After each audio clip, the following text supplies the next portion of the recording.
महाराष्ट्र. आज जरा धावपळीचा दिवस आहे. मला माहिती आहे बोलायला फक्त 13 मिनिटं राहिलेली आहेत. राजेश शांत. फोटो येईल 13 मिनिटात फोटो येईल. पण आता जरा जसे 13 मिनिटं आज राहिलेत तसे प्रचाराला किती दिवस राहिलेत? 4 दिवस, बरोबर आहे ना. आणि मग 4 दिवसानंतर जेव्हा 2 दिवसानंतर 20 तारीख येईल तेव्हा आपली निशाणी कुठची असणार आहे? पक्का माहिती आहे सगळ्यांना? उमेदवाराचं नाव काय? आणि महेशजी म्हणजे कोण? आणि मशाल म्हणजे कोण? महेश. पण हे आज महत्त्वाचं आहे. आज ही निवडणूक आणि खास करून ही माहीममधली निवडणूक. प्रेसचे कॅमेरे मला जास्ती दिसत आहेत. कदाचित त्यांच्या मनात असेल मी कोणाच्या विरुद्ध बोलणार आहे का, काय बोलणार आहे, टीका करणार आहे. ते जसे आपल्यावर खालची पातळीची टीका करतात तसं मी कधीही करणार नाही. कारण मी माझी मर्यादा पाळणार, माझ्या घरातले संस्कार पाळणार. भले ते उद्धव साहेबांवर कितीही काही 20 वर्ष बोलत आले असतील. आपला पक्ष जेव्हा फोडला, जेव्हा वंदनीय हिंदू सम्राट बाळासाहेब ठाकरेंना दुःख दिलं, पक्ष फोडला, तेव्हापासून उद्धव साहेबांवरची टीका केली, आपल्याला पाडण्याचं सगळीकडे काम करण्याचा प्रयत्न केला, तसं मी कधीही बोलणार नाही. कारण माझ्या घरातले जे संस्कार आहेत ते मी पाळणार आणि माझ्या मर्यादेचं पालन करणार. पण ही निवडणूक कुठेही कुटुंबाची निवडणूक नाही आहे आणि हे तुम्ही खास करून लक्षात घेतलं पाहिजे. आज उमेदवार अनेक असतील पण ह्या मतदारसंघामध्ये 3 महत्त्वाचे उमेदवार असे आपण समजतो. त्याच्यातून तिघांमधून जिंकून येणारे उमेदवार माझ्या बाजूला उभे आहेत. आणि मला माहिती आहे आपण मशालीवर मतदान करणार आहात सगळेच. या मतदारसंघातले जसं मुंबईमध्ये जसं महाराष्ट्रामध्ये मशालीवर मतदान करणार आहात. तिथे प्रत्येक व्यक्तीच्या मनात मशाल पेटलेली आहे. ही मशाल काही बदल्याची मशाल नाही आहे. ही मशाल जाळपोळ करणारी मशाल नाही आहे. पण ही मशाल आज ह्या महाराष्ट्रात जो अंधार पसरलेला आहे तो अंधार दूर करण्यासाठी आपण ठिणगी जी पहिली पेटवली होती त्याची आज मशाल झालेली आहे. हीच मशाल माझ्या आजोबांनी म्हणजे शिवसेना प्रमुखांनी म्हणजेच वंदनीय हिंदू सम्राट बाळासाहेब ठाकरेंनी 80च्या दशकात घेतलेली मशाल होती. आणि हीच मशाल आहे जी प्रत्येक घरातली चूल पेटवणार आहे. ती ही मशाल आहे. ही निवडणूक फक्त काही हे विरुद्ध ते विरुद्ध ते अशी नाही आहे. आज आपण पाहतोय या महाराष्ट्रामध्ये असेल, ह्या मुंबईत असेल, आपल्याला साधारणपणे 2 पर्याय उभे आहेत.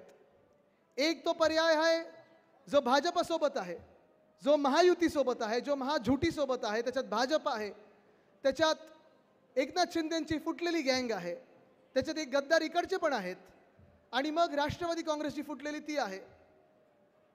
एक अजून पक्ष आहे ज्यांनी देवेंद्र फडणवीसांना पाठिंबा दिला होता पण आज देवेंद्र फडणवीसच बोलले आमच्यामध्ये यांना स्थान नाही आहे. माहिती आहे ना कुठचं? बिनशर्त शर्ट काढून नाही. पण त्यांना हे कळत नाही की आज दुर्दैवाने मी जसं वैयक्तिक टीका करणार नाही पण मनसेवर बोलणार आहे. खास करून बोलायला लागणार. आज त्यांनी बोलायला भाग पाडलेला आहे. कारण मनसे असा एक पक्ष झालेला आहे. कदाचित आपल्याला आधी वाटत असेल की मनसे म्हणजे मराठी माणसासाठी लढणारा पक्ष, मनसे म्हणजे स्थानिक भूमिपुत्रांसाठी लढणारा पक्ष. पण दुर्दैवाने अशी परिस्थिती झालेली आहे की आज महाराष्ट्रामध्ये मनसेची ओळख एकच आहे. गुजरातच्या भूमिपुत्रांसाठी लढणारा मनसे अशा पक्षाची ओळख झालेली आहे. आणि ह्याचं कारण एकच सांगतो. उद्या पाहिजे तर त्यांना कुठेही विचारा तुम्ही, अडवून रस्त्यात विचारा. कारण रस्त्यात चालतात ते, आपण काही चालत नाही, आपण पोहत जातो रस्त्यातून असं वाटतं. विचारा नक्की की ज्या मोदी साहेबांना लोकसभेमध्ये मनसेनी बिनशर्त पाठिंबा दिला होता हेच ते मोदी साहेब आहेत ज्यांनी वंदनीय हिंदू सम्राट बाळासाहेब ठाकरेंची शिवसेना पक्षाला फोडण्याचा पाप केलेला आहे.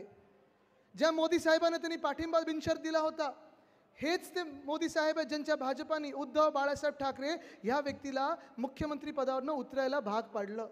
हेच ते मोदी साहेब आहेत ज्यांना बिनशर्त पाठिंबा मनसेने दिला होता. आपलं सरकार पाडल्यानंतर इथे 40 चोराला पळवल्यानंतर ह्याच महाराष्ट्रातून वेदांता फॉक्सकॉन 2.25 लाख कोटीची गुंतवणूक नेली होती गुजरातला. हेच ते मोदी साहेब आहेत ज्यांना बिनशर्त पाठिंबा ज्यांना दिला मनसेनी.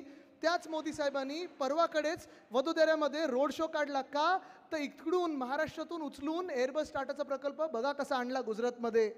म्हणजे मनसेचा पाठिंबा या गुजरातला जाणाऱ्या रोजगाराला आहे. हेच ते मोदी साहेब आहेत ज्यांना मनसेने बिनशर्त पाठिंबा दिला होता. हीच ती भाजप आहे ज्यांनी बल्क ड्रग पार्क असेल, मेडिकल डिव्हाइस पार्क असेल, सोलार एनर्जी इक्विपमेंट पार्क असेल, आर्थिक केंद्र असेल, अनेक गोष्टी ह्या मुंबईतून असेल, महाराष्ट्रातून असेल, नेल्या गुजरातला. काय मनसेचा ह्या सगळ्या इथून गुजरातला नेण्यासाठी पाठिंबा आहे? जवळपास गेल्या 2 वर्षामध्ये 5 लाख तरुण तरुणींचे रोजगार, नोकऱ्यांच्या संध्या उचलल्यात ह्या भाजपानी आणि नेल्या गुजरातमध्ये उचलल्यात मोदी साहेबांनी. नेल्या गुजरातमध्ये मनसेनी जो मोदी साहेबांना बिनशर्त पाठिंबा दिला होता तो तिकडच्या गुजरातच्या भूमिपुत्रांच्या न्याय हक्कांसाठी होता. उद्या तुम्ही त्यांना विचारलं पाहिजे की ज्या फडणवीस साहेबांना तुम्ही बिनशर्त पाठिंबा दिलेला आहे, ह्याच देवेंद्र फडणवीसांनी आपल्या एकनाथ शिंदेना फोडण्याचं काम केलं, आपल्या पक्षाला फोडण्याचं काम केलं, उद्धव साहेबांना दुःख देण्याचं काम केलं. पण त्याहूनही पलीकडे जर आज या महाराष्ट्रामध्ये कायदा सुव्यवस्थेची परिस्थिती एवढी बेकार झाली आहे की पोलिसांवर पुण्यामध्ये हमले होतात, महिलांवर जसं पाहतो आपण बदलापूरमध्ये अत्याचार झाला तर 10 दिवस FIR घेत नाहीत. ह्याच एकनाथ शिंदेंनी आणि ह्याच देवेंद्र फडणवीसांनी जरांगे पाटील साहेबांवर लाठीचार्जची ऑर्डर दिली होती. याच एकनाथ शिंदेंनी आणि फडणवीस साहेबांनी वारकऱ्यांवर लाठीचार्जची ऑर्डर दिली होती. दुर्दैवाने आज मनसेनी त्याच फडणवीस साहेबांना पाठिंबा दिलाय. आज आपण पाहिलं पाहिजे की ही लढाई जी आहे आपण महाराष्ट्र म्हणून लढत आलो. या गेल्या 2 वर्षामध्ये आपण जी लढाई लढलेलो आहोत, शिवसेना उद्धव बाळासाहेब ठाकरे पक्ष म्हणून असेल, राष्ट्रवादी काँग्रेस शरदचंद्र पवार आपल्या सोबत आहेत, काँग्रेस असेल, पण आपण जे महाविकास आघाडी म्हणून लढत आलो ते आपल्या महाराष्ट्राच्या न्याय हक्कासाठी लढत आलो. मी देखील जो नडलेलो आहे या केंद्र सरकारला सगळे वार अंगावर घेऊन ते एकाच कारणासाठी, माझ्या इकडच्या तरुण भूमिपुत्रांचे जे तुम्ही न्याय हक्क गुजरातला दिलेले आहेत, हे दुःख आहे मला आणि म्हणून मी लढत आहे. मी काही उगाच चला कुठच्या तरी पार्टीने माझ्याबरोबर सेटलमेंट केली म्हणून मी लढत नाहीये. पण कोविडच्या काळात कुठेही नाही, कोविडच्या नंतर कुठेही नाही, या सगळ्या आंदोलनामध्ये कुठेही नाही, महाराष्ट्रातून सगळं काही चाललेलं गुजरातला तेव्हा कुठेही नाही. आज उठलेले आहेत 2-3 महिन्या आधी निवडणुकीच्या आणि सगळीकडे प्रचाराला सुरुवात केलेली आहे. मी आज त्या मनसेला विचारत आहे, गेल्या 5 वर्षात तुम्ही गल्लीबोळात दिसलात का नाहीत? जसं आज तुम्ही आमच्या विरुद्ध प्रचार करत आहात, एका निष्ठावंत शिवसैनिकाला पाडण्याचा प्रयत्न करत आहात, तुम्ही त्यावेळी का दिसला नाही जेव्हा माझा महाराष्ट्र या कोविडशी लढत होता, संकटकाळी महाराष्ट्र लढत होता, तेव्हा जातपात धर्म न पाहता आपल्याला जर वाचवलं कोणी असेल तर त्या व्यक्तीचं नाव उद्धव बाळासाहेब ठाकरे आहे.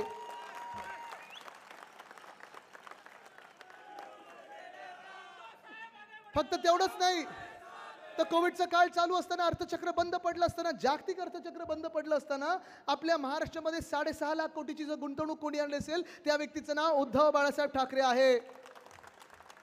या महाराष्ट्रात कोळीवाड्यांचं सीमांकन कोणी सुरू केलं असेल आणि स्थगिती ह्या भाजपने दिली, पण सीमांकन आपण सुरू केलं आणि आज आपण पाहतोय हेच ते कोळीवाडे आहेत.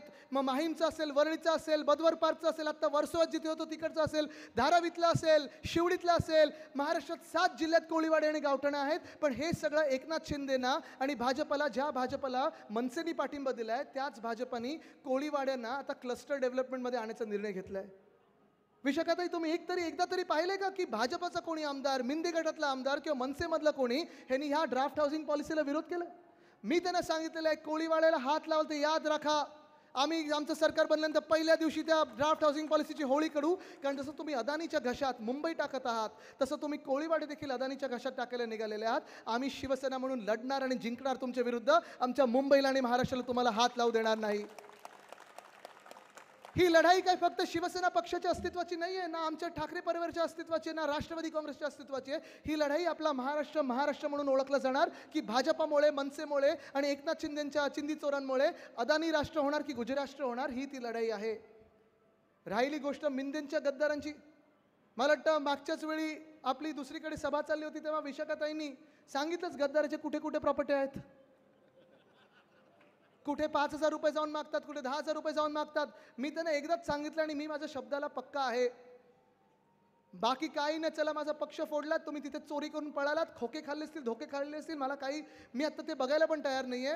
तुम्ही ज्या प्रकारे गणपती बाप्पाच्या गणपती बाप्पाच्या मिरवणुकीमध्ये माझ्या दादरकरांवर, माझ्या माहीमकरांवर बंदूक रोखलीत आणि पोलीस स्टेशनमध्ये जाऊन बंदूक चालवली ना, त्याच प्रकरणात तुम्हाला UAPA मध्ये अतिरेक्यांच्या कायद्यामध्ये आत टाकणार. यांगर दाखवा मला,